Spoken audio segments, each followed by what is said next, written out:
Hello guys, I hope you like my videos. If you like my videos please like, share and subscribe. आज हम लोग class 11th class NCERT miscellaneous exercise chapter 13 limits and derivative discuss करने जा रहे हैं.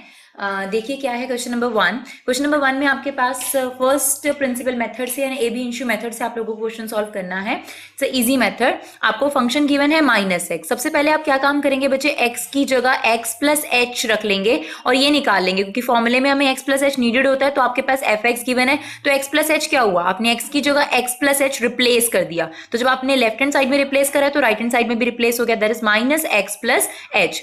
अब आप formula लगाइए. किसी भी फंक्शन का जो डेरिवेटिव होता है फर्स्ट प्रिंसिपल मेथड से, that is equal to limit h approaches 0 f of x plus h minus f of x whole upon h. now f of x plus h कितना है आपके पास, माइनस एक्स प्लस एच. यहाँ पर minus लगा हुआ है, f x already minus x है तो minus minus plus whole upon में एच. ये ब्रैकेट आपने ओपन किया, that is minus x minus h plus x. Minus x से एक्स आपका कैंसिल आउट हो गया, remaining thing is minus h upon h. H से एच कट जाएगा -1. आपका यहाँ एच अप्रोचेस 0 है. अगर लिमिट के अंदर कोई कांस्टेंट नंबर आ जाता है तो उस पर लिमिट नहीं लगाया जा सकता क्योंकि ये वेरिएबल एच में है. तो आपका आंसर कितना आ गया, -1. अगर हम इसका डायरेक्ट फॉर्मूले से डेरिवेटिव लेते तो हम वेरीफाई भी कर सकते हैं कि हमारा आंसर ठीक है या नहीं है. तो हम लोग एफ एक्स का डेरिवेटिव लेते तो x का डेरिवेटिव आप लोग याद रखिएगा 1 होता है. कैसे, x की पावर n का डेरिवेटिव क्या होता है, n आगे आ जाएगा. x की पावर n माइनस 1, 0. किसी की भी पावर अगर 0 होती है तो उसे क्या बुलाया जाता है, 1. तो 1 इंटू 1 इज 1. तो आप याद रख सकते हैं बच्चे, जैसे डेरिवेटिव ऑफ x है दैट इज 1. आप याद रख सकते हैं डेरिवेटिव ऑफ 1 अपॉन एक्स अगर आपके सामने है तो -1 upon x square. Derivative of root x है that is 1 upon 2 root x. That is a shortcut. Ultimately ये x की पावर n के फॉर्मूले से ही निकल रहे हैं, लेकिन आप थोड़े से शॉर्टकट्स याद कर लेंगे तो थोड़े क्वेश्चंस करने में आपको आसानी होगी. तो ये तीन चीजें भी आप लर्न कर सकते हैं कि x का डेरिवेटिव 1 है, 1 अपॉन एक्स का डेरिवेटिव -1 अपॉन एक्स स्क्वायर है और रूट x का डेरिवेटिव 1 अपॉन 2 रूट एक्स है. नेक्स्ट वन, क्वेश्चन नंबर 1 का सेकेंड पार्ट आप लोगों के पास है f x equal to minus x की पावर -1. तो जनरली हम लोग जो नेगेटिव पावर होती है उसे पॉजिटिव बनाने के लिए रेसिप्रोकल कर देते हैं, that is 1 upon minus x. तो जैसे ही आपने एफ एक्स निकाला, नेक्स्ट स्टेप क्या होगा आपका, function of x plus H निकालेंगे, यानी आप x की जगह पर x प्लस एच रिप्लेस कर देंगे, that is 1 upon x plus h. Minus यहाँ हो यहाँ हो यहाँ हो, one of the same thing. तो आप यहाँ लगा दीजिए x plus h. Now function formula क्या है आपके पास डेरिवेटिव का, derivative of x equal to limit h approaches 0 f of x plus h minus f of x whole upon h. Now f of x plus h की value यहाँ replace कर दीजिए, यहाँ पर ऑलरेडी माइनस है, that term is also negative, minus minus plus हो गया,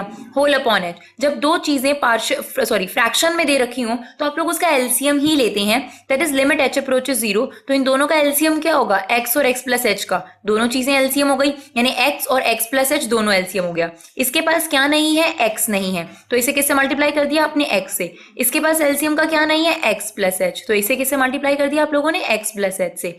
denominator में आपका h चल रहा है तो क्या हुआ, माइनस एक्स एक्स कट गया, that is h upon x x plus H and that is h upon 1. हमेशा न्यूमिनेटर एज इट इज रहता है और डिनोमिनेटर का रेसिप्रोकल हो जाता है, तो that is become 1 upon H. h से h आपका कैंसिल आउट हो गया. अब जो आपके पास टर्म है उसमें अगर आप h की जगह 0 रख देंगे तो डिनोमिनेटर आपका किसी भी कीमत पर 0 नहीं होगा, बल्कि आपके पास क्या बच गया, 1 upon x into x which is 1 upon x square. आप वेरीफाई भी कर सकते हैं बच्चे. अभी मैंने आप लोगों को बताया कि 1 अपॉन एक्स का डेरिवेटिव क्या होता है, -1 अपॉन एक्स स्क्वायर. तो अगर आप इस माइनस को छोड़ दें तो 1 अपॉन एक्स का डेरिवेटिव -1 अपॉन एक्स स्क्वायर. तो your answer is 1 upon x square which is correct by first principle method. Now the next one, first का थर्ड पार्ट देखिए. फंक्शन आपके पास है साइन x प्लस 1. तो सबसे पहले आप क्या करेंगे, function of x plus H find out करेंगे. तो x की जगह आपने क्या रिप्लेस कर दिया, x plus h, that is become x plus h plus 1. Now formula क्या है आपके पास, f डेरिवेटिव ऑफ x क्या फॉर्मूला है आपके पास, limit h approaches 0 f of x plus h minus f x whole upon h. Now f of x plus h कितना है आपके पास, sine x plus h plus 1 and f x कितना है, साइन x प्लस 1. यहाँ पर देखिए एक ही चीज हो सकती है, sine c minus sine d का फॉर्मूला, क्योंकि अगर आप देखिए बच्चे लिमिट h जीरो अगर आप रख देते हैं तो डिनोमिनेटर जीरो होगा। लिमिट वाली एक्सरसाइज में भी हमने यही फोकस किया था कि डिनोमिनेटर जीरो नहीं बनना चाहिए, तो डेरिवेटिव तो इसका कुछ ना कुछ है, और हम लोग जानते हैं कि जो साइन का डेरिवेटिव होता है वो कॉस होता है, जीरो तो नहीं होता, इन्फिनिटी भी नहीं होता। तो यहाँ पर कुछ ना कुछ एडजस्टमेंट नीडेड थी, और ये क्योंकि एल्जेब्रा नहीं है तो हम लोगों को ट्रिगो दिख रहा है, तो ट्रिगो आपको अप्लाई करना पड़ेगा। तो sine c minus sine d, क्या फॉर्मूला होता है sine c minus sine d का? It is 2 cos c plus d by two sine c minus d by two. Now लगा दीजिए limit h approaches 0, 2 cos c plus d divide by two sine c minus d divide by two. जब आप this minus this करेंगे तो x plus one से cut जाएगा और ऊपर h रह जाएगा, दैट इज 2। ठीक है बच्चे, अब आपके पास एक फॉर्मूला है लिमिट का। What is the formula? Limit theta approaches 0 sine theta upon theta आपके पास क्या होता है 1। तो जो h है ये यहाँ आपका यूज हो जाएगा, एग्जॉस्ट हो जाएगा। तो बट क्या चीज है, जो थीटा यहाँ होना चाहिए वही थीटा डिनोमिनेटर में होना चाहिए। तो इस h को तो हम इसके साथ ले लेते हैं ताकि ये डिनोमिनेटर का h गायब हो जाए और हमारा आंसर इन्फिनिटी ना आए। इस पर हमने अलग लिमिट अप्लाई कर दी, इस पर अलग लिमिट अप्लाई कर दी, बट जरूरत क्या थी, आपको जो थीटा यहाँ है वही थीटा यहाँ होना चाहिए। तो आपने h को 2 से मल्टीप्लाई और डिवाइड कर दिया, ये वाला 2 इस 2 से कैंसिल आउट हो जाएगा, मल्टीप्लाई में कैंसिल आउट हो सकता है। यहां पर आपने h की वैल्यू 0 रख दी, that is become cos 2x plus 2 whole upon 2। तो जब आप 2 कॉमन लेंगे कट जाएगा, cos x प्लस 1 बचेगा, and that is become limit theta approaches 0 sine theta upon theta, that whole thing is become 1। आप यहां पर लिमिट चेंज करके क्या लिख सकते हैं, limit h by 2 approaches 0, why as h approaches 0। अगर आप बोथ साइड 2 से डिवाइड कर देते हैं तो h by 2 also approaches to 0, क्योंकि 0.2 इज बेसिकली 0। तो आप ये वाली लिमिट लगा सकते हैं और फॉर्मूला क्या बन गया आपके पास, limit theta approaches 0 sine theta upon theta. तो आपके पास दैट इज इक्वल टू 1, तो दैट थिंग इज 1। और यहां आपने h की जगह 0 रख दिया, ये बच गया आपके पास cos 2x प्लस 2 अपॉन 2। तो अंदर ही अंदर आप 2 कॉमन लेकर इसे काट देंगे, your answer is cos x plus 1। और हमें वैसे भी पता था sin x प्लस 1 का डेरिवेटिव क्या होता है, आप बताइए sin x का डेरिवेटिव क्या पता है आप लोगों को, cos x। तो आपका यहाँ चेन रूल लगेगा बच्चे, क्योंकि ये स्टैंडर्ड फॉर्म नहीं है ना। What is the meaning of standard form? Standard form होता है फॉर्मूला किस फॉर्म में बताया गया था। आप मान लीजिए कि यहाँ x है, तो sin x का डेरिवेटिव आप लोगों ने ले लिया cos x, राइट। ये चीज x की जगह पर है, तो आपको इसका डेरिवेटिव दोबारा लेना पड़ेगा। x का डेरिवेटिव 1 और 1 का डेरिवेटिव 0, तो 1 plus 0 is 1, the answer is cos x plus 1, जो हमारा फर्स्ट प्रिंसिपल मेथड से भी आप लोगों का आ रहा है। Now the next one, first question का ही फोर्थ पार्ट देखिए। फंक्शन आपको दे रखा है cos with in bracket x minus 5/8। सबसे पहले आप क्या निकालेंगे, function of x plus h निकाल लीजिए। तो फंक्शन ऑफ अपनी x प्लस h निकाल लिया, that is x plus h, x की जगह रिप्लेस करेंगे सिर्फ आप x plus h minus 8। Formula क्या है आपके पास, limit h approaches 0 f of x plus h minus f x whole upon h। ये वाली जो चीज है आपकी यहां से आ गई, एफ एक्स आपके पास ये गिवन था अपॉन h। ऑब्वियसली यहां पर भी कौन सा फॉर्मूला लगेगा, ट्रिगो वाला फॉर्मूला लगेगा, cos c minus cos d, and cos c minus cos d का फॉर्मूला होता है -2 sine c plus d by two and sine c minus d by two. तो लगा दिया हमने वो formula, -2 sine c plus d by two and sine c minus d by two. ठीक है, अब आप देखिए फिर वही चीज है, ये h जो है वो आपको दिक्कत कर रहा था, तो हमने क्या किया, इसी के अपॉन में ये h जाना था, जैसे हमने लास्ट क्वेश्चन में किया। तो हमने पहले ही 2 से मल्टीप्लाई और डिवाइड कर दिया, ये 2 इस 2 से कैंसिल आउट हो गया। इस पर आपने अलग लिमिट अप्लाई कर दी एंड इसको आप अलग लेकर चले गए। यहाँ पर आपने लिमिट भी चेंज कर दी। हम लोगों ने अभी बताया कि अगर h अप्रोच करता है 0 से, बोथ साइड आप 2 से डिवाइड कर देंगे, तो h बाई 2 अप्रोच करेगा 0 बाई 2 से, विच इज 0। तो अगर h अप्रोच कर रहा है 0 से, we can also write h by 2 approach करता है 0 से। तो that is become formula limit theta approaches 0 sine theta upon theta, that whole thing is become 1। और यहां पर आपका h न्यूमिनेटर में चल रहा था, हमने h को 0 पुट कर दिया, आपको आंसर मिल गया माइनस साइन x माइनस π/8। आप डायरेक्ट चेक भी कर सकते हैं। अब देखिए cos का डेरिवेटिव क्या सिखाया आपको, cos x का डेरिवेटिव क्या होता है, minus sine x। But problem क्या है, ये स्टैंडर्ड फॉर्म में नहीं है, कोई दिक्कत नहीं है। आप cos x को ये मान लीजिए, ये cos x माइनस 8 को ये मान लीजिए कि दिस इज cos x, तो इसका डेरिवेटिव कितना हुआ, माइनस साइन x, राइट। क्या चीज x की जगह पर है, ये वाली चीज x की जगह पर है, आप इसका डेरिवेटिव दोबारा ले लीजिए। जब आप इसका डेरिवेटिव लेंगे तो x का डेरिवेटिव 1 और π/8 का derivative 0, and that is your answer. अगर हम डायरेक्ट फॉर्मूले से करते तो भी आंसर आ जाता, and that is your first principle method. जो क्वेश्चन नंबर 1 था आप लोगों का, वो आपका फर्स्ट प्रिंसिपल बेस था। आपके एग्जाम में भी फर्स्ट प्रिंसिपल या AB इनिशियो मेथड पूछा जाता है आप लोगों से ना। क्वेश्चन नंबर 2 ऑनवर्ड्स जो है वो डायरेक्ट फॉर्मूले से आप लोग कर सकते हैं। It's very simple question. देखिए किस तरीके से हम लोग उनसे डील करेंगे। क्वेश्चन नंबर 2 देखिए, आपके पास फंक्शन दे रखा है x प्लस ए। अगर आपके पास फंक्शन में प्लस लगा हुआ है तो आप अलग अलग टर्म का डेरिवेटिव ले सकते हैं। तो देखिए हम लोगों ने fx का डेरिवेटिव क्या लिख दिया, f डैश x, x का derivative 1, a is fully constant, ये किसी भी वेरिएबल के मल्टीप्लाई या डिवाइड में नहीं चल रहा, इसलिए इसका डेरिवेटिव 0 हो जाएगा। Your answer is 1। Question number 3 देखिए, फंक्शन आपको गिवन है px plus Q and with in bracket r upon x plus s। देखिए बच्चे, अगर आपने इसमें डेरिवेटिव लेना है तो आपको प्रोडक्ट रूल लगाना पड़ेगा, बिकॉज यहाँ कोई प्लस नहीं है कि आप अलग अलग टर्म्स का ले सके, बल्कि आप ये देख रहे हैं एक ये फंक्शन है, एक ये फंक्शन, और दोनों के बीच में इनटू चल रहा है। That means you have to apply product rule. Now what is product rule says, first का derivative second as it is, second का derivative first as it is. अब देखिए p q r s these all are constant, only x is variable.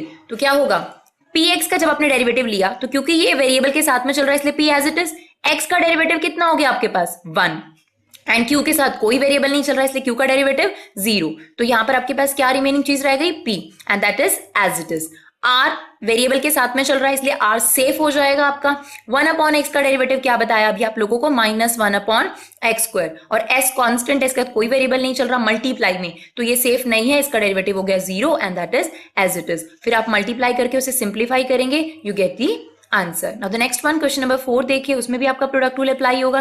That is function ax plus b within bracket cx plus d का whole square. यहाँ पर भी आपका product rule ही applicable है। तो आपने डेरिवेटिव लिया, फर्स्ट का derivative second as it is, second का derivative first as it is. Now हम इसका डेरिवेटिव लेंगे तो क्या आएगा, a as it is, x इसके साथ चल रहा है तो a सेफ हो जाएगा, तो a as it is, x का डेरिवेटिव कितना हो गया 1, और b सेफ नहीं है, b का derivative 0, remaining thing is a, that is as it is.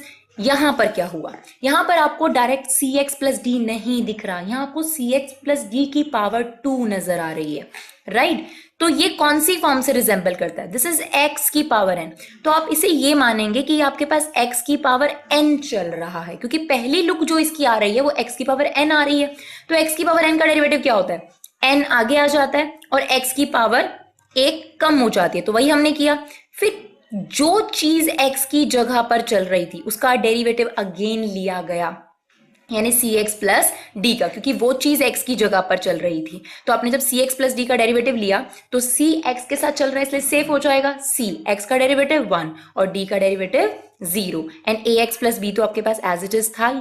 आप इसमें से कॉमन ले सकते हैं बच्चे, cx प्लस डी कॉमन ले सकते हैं, इसे सिंप्लीफाई कर सकते हैं, यू गेट दी आंसर। आप लोग ध्यान से जो इसमें समझने की कोशिश करेंगे, हम लोग चेन रूल लगा रहे हैं, क्योंकि यहाँ पर x की पावर n होना चाहिए था जो कि यहाँ नहीं चल रहा था, तो हम लोगों ने उसे कैसे सॉल्व किया, with the help of chain rule. Okay, ना क्वेश्चन नंबर 5 देखते हैं। चेन रूल पर आपके और भी क्वेश्चंस आएंगे तो आप टेंशन मत लीजिए। क्वेश्चन नंबर 5 देखिए, क्वेश्चन नंबर 5 में ax प्लस बी अपॉन सी एक्स प्लस डी दे रखा है। अब आपको खुद ही समझ में आ रहा है कि ये p बाय क्यू फॉर्म है, डिवीजन फॉर्म है, और वेरिएबल जो है वो अपॉन में चल रहे हैं, तो आपको क्या लगाना पड़ेगा, question rule. And what is question rule says, first का derivative second as it is minus second का derivative first as it is whole upon second का whole square. Now ax plus b का डेरिवेटिव क्या होगा, a x के साथ चल रहा है इसलिए सेफ हो जाएगा, x का डेरिवेटिव 1, तो 1 इंटू a इज a, और b का डेरिवेटिव 0, तो a plus 0 is a। cx plus d as it is, cx plus d का derivative c, ax plus b as it is, whole upon में cx plus d का whole square. Okay, अब आप इसे simplify कर दीजिए, जो कैंसिल आउट होता है उसे कैंसिल आउट करके जो रिमेनिंग थिंग है वो आपका आंसर है।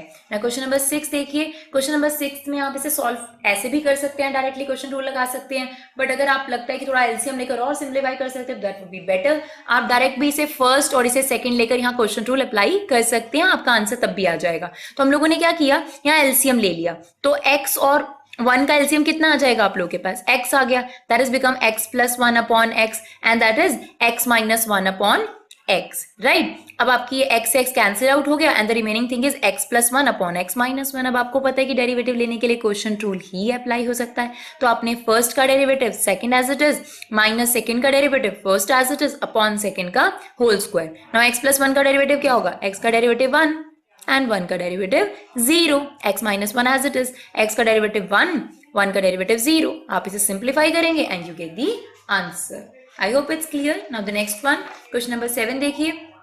क्वेश्चन नंबर 7 में भी आपके पास क्या है, डिवीजन है, तो आप लोगों को क्या अप्लाई करना पड़ेगा, क्वेश्चन रूल। तो हम लोगों ने वही किया, फर्स्ट का derivative second as it is minus second का derivative first as it is which is basically 1, तो आपको लिखने की कोई इतनी ज्यादा जरूरत नहीं थी, एंड सेकंड का होल स्क्वायर। नाउ 1 का डेरिवेटिव क्या होगा, 0, तो 0 अगर किसी भी वेरिएबल से मल्टीप्लाई होगा या किसी भी चीज से मल्टीप्लाई होगा वो उसे क्या बना देगा, 0। अब यहां पर डेरिवेटिव ध्यान से लेंगे आप लोग, क्योंकि a x के साथ चल रहा है इसलिए सेफ हो गया। a एज इट इज लिखकर x स्क्वायर का डेरिवेटिव कितना आ गया आपके पास, 2x। b x के साथ चल रहा है इसलिए b भी सेफ हो गया, और x का डेरिवेटिव कितना होता है, 1। लेकिन c is not safe, c का डेरिवेटिव 0, एंड होल अपॉन आपके पास ये चल रहा है, you get the answer. Now the next one, question number 8 आप लोग कर सकते हैं। अगर आप लोगों को फिर भी कोई दिक्कत है तो आप कमेंट बॉक्स में लिखकर मुझे बता सकते हैं। कोई क्वेश्चन आप लोगों को क्लियर नहीं है तो आप लोग मुझसे पूछ सकते हैं। क्वेश्चन नंबर 9 देखिए बेटा, फंक्शन आपके पास गिवन है p x square plus q x plus r upon a x plus b. Same आपको क्वेश्चन रूल अप्लाई करना है, फर्स्ट का derivative second as it is minus second का derivative first as it is whole upon second का whole square. P x के साथ चल रहा है, सेफ है, p as it is x square का derivative 2x, q as it is x का डेरिवेटिव 1, लेकिन आर का डेरिवेटिव 0 हो जाएगा, तो that is become 2xp plus q, that is as it is. A x plus b का derivative क्या होगा, ए एक्स का डेरिवेटिव कितना हो गया आपके पास 1, लेकिन b सेफ नहीं है इसलिए गायब हो जाएगा। आप इसे मल्टीप्लाई कीजिए, सिंप्लीफाई कीजिए, सिंप्लीफाई कर कर अलजेब्रा सिंप्लीफाई कर कर यू गेट योर आंसर। थोड़ा बहुत अलजेब्रा जो है आंसर के हिसाब से आपको और लगाना पड़ता है, तो उसकी टेंशन नहीं है। फर्स्ट ऑफ ऑल आपको ये क्लियर होना चाहिए कि डेरिवेटिव कैसे लेना है, क्योंकि इस चैप्टर में मेन आपको क्या सीखना है, डेरिवेटिव कैसे लेना है। तो आप थोड़ा बहुत अलजेब्रा लगाते जाओ, सिंप्लीफाई जब तक होता रहता है तब तक आप उसे सिंप्लीफाई कर सकते हैं। तो नेक्स्ट देखिए, क्वेश्चन नंबर 10 देखिए बच्चे, a अपॉन एक्स की पावर 4 b अपॉन एक्स की पावर 2 cos x। वैसे तो ये डिवाइड में है तो आपको लगेगा जी क्वेश्चन रूल लगेगा, क्वेश्चन रूल लगेगा, बट नहीं, क्वेश्चन रूल तब कंपलसरी हो जाता है जब न्यूमिनेटर में भी वेरिएबल है और डिनोमिनेटर में भी वेरिएबल है। अगर आपके पास सिर्फ एक जगह वेरिएबल है तो कंपलसरी नहीं है। तो आप लोग क्या कर सकते हैं, a को एज इट इज रखा, हम लोगों ने x की पावर 4 को क्या लिख दिया, x की power -4, b as it is रखा, x की पावर -2 को हमने लिख दिया -2, क्योंकि जब आप किसी भी चीज को न्यूमिनेटर से डिनोमिनेटर में ले जाते हैं या डिनोमिनेटर से न्यूमिनेटर में ले जाते हैं तो उसकी पावर जो होती है वो चेंज हो जाती है, यानी पॉजिटिव से नेगेटिव हो जाएगी। अगर आप इसे डिनोमिनेटर में ले जाएंगे फिर से इसकी पावर पॉजिटिव हो जाएगी। नाउ अब आप इसका डेरिवेटिव लेंगे तो a as it is x की पावर n की तरह इसका डेरिवेटिव लीजिए, n आगे आ गया, x की पावर n -1, तो दैट इज बिकम x की power -5। b as it is x की पावर n का डेरिवेटिव n आगे आ गया, x की पावर n -1, तो दैट इज बिकम x की पावर -3। नाउ cos x का डेरिवेटिव कितना होगा आपके पास, माइनस sin x, -4 है, अब आप इसे पॉजिटिव करके लिख दीजिए, you get your answer. Now question number 11 देखिए, फंक्शन आपके पास क्या गिवन है, 4 root x minus 2। Root x को आप क्या लिख सकते हैं, एक्स की पावर हाफ, एक्स की पावर हाफ का डेरिवेटिव क्या होगा, वही सेम एक्स की पावर एन की तरह, एन आपका आगे आ गया, एक्स की पावर n -1। नाउ हाफ में से 1 माइनस होगा तो हाफ ही बचेगा, बस नेगेटिव हाफ बचेगा। तो नेगेटिव है तो उसे पॉजिटिव बनाने के लिए हमने नीचे लिखा, और हाफ का मतलब क्या होता है, स्क्वायर रूट। ये आप सिंपली भी याद रख सकते हैं जो मैंने आपको बिल्कुल स्टार्टिंग में बताया इस वीडियो के, कि रूट एक्स का डेरिवेटिव कितना होता है, 1/2 रूट एक्स। तो आप डायरेक्टली भी यहाँ पर 1/2 रूट एक्स लिख सकते थे, और 2 का डेरिवेटिव आपका क्या हो गया, 0। Now the next one, question number 12 देखिए। क्वेश्चन नंबर 12 में आपके पास चेन रूल लगेगा, क्योंकि आपके पास फंक्शन ax प्लस b की पावर n हो गया, यानी आपके पास यहाँ जो फॉर्मूला एप्लीकेबल है वो डायरेक्ट इसका नहीं लग सकता, क्योंकि ऊपर n चल रहा है। तो ये आपको किससे फॉर्मूले से दिखता हुआ नजर आ रहा है, रिजेंबल करता है x की पावर n। तो first of all you have to consider is x की पावर n। नाउ x की पावर n का डेरिवेटिव क्या होता है, n x की पावर n -1। अब जिस चीज ने x की जगह ली है उसका डेरिवेटिव आपको दोबारा लेना पड़ेगा, तो आप इसका डेरिवेटिव दोबारा लेंगे। तो ये as it is ax plus b का डेरिवेटिव कितना आ जाएगा आपके पास, a। Okay, now the next one, question number 13 देखिए, ax प्लस b की power n cx plus d की पावर n। इसमें प्रोडक्ट रूल भी लग रहा है और इसमें चेन रूल भी लग रहा है, तो ध्यान से देखिएगा। डेरिवेटिव, फर्स्ट का derivative second as it is, second का derivative first as it is. Okay, now जब हम इसका डेरिवेटिव लेंगे तो क्या होगा, x की पावर n, x की पावर n का डेरिवेटिव कैसे लेते हैं, n आगे आ गया, x की पावर n -1। लेकिन इतने पर आप नहीं छोड़ सकते, x की जगह पर ये था, इसका डेरिवेटिव आपको मल्टीप्लाई में एक और बार लेना पड़ेगा, जो कि स्टूडेंट्स भूल जाते हैं, तो ध्यान रखिएगा इस बात का। ax प्लस b का आप डेरिवेटिव लेंगे that is a। Now cx plus d की power m as it is. Now जब हम इसका डेरिवेटिव लेंगे सेम, x की पावर n, m आगे आ गया, cx प्लस डी की पावर m माइनस 1, बट जरूरी चीज क्या नहीं भूलनी, ये x की जगह पर था, क्योंकि आप तो x की पावर n का फॉर्मूला लगा रहे हो, ठीक है। तो आपने cx प्लस डी, और बच्चे कहते हैं हम n की जगह m भी तो है, नहीं बच्चे, क्योंकि n क्या है, एक कांस्टेंट नंबर। कांस्टेंट नंबर कुछ भी हो सकता है, लाइक n 5 हो सकता है, 8 हो सकता है, 7 हो सकता है, t हो सकता है, बट x की जगह x ही होना चाहिए था, तो इसीलिए हम सिर्फ इसका डेरिवेटिव ले रहे हैं। तो derivative of cx plus d जब आप लेंगे तो that is become c and ax plus b की power n as it is. इसमें से हम लोग कॉमन ले सकते हैं क्या, ax प्लस b की पावर n और cx प्लस d की पावर m, तो क्या रह जाएगा, n रह गया, a रह गया, और यहां रह जाएगा ax प्लस b की पावर -1, यहाँ m रह जाएगा, c रह जाएगा, और cx प्लस d की पावर -1। वैसे हम इन्हें पॉजिटिव करके भी लिख सकते हैं, सिंप्लीफाई करके भी लिख सकते हैं, बट आप इतना भी छोड़ सकते हैं। Thank you so much.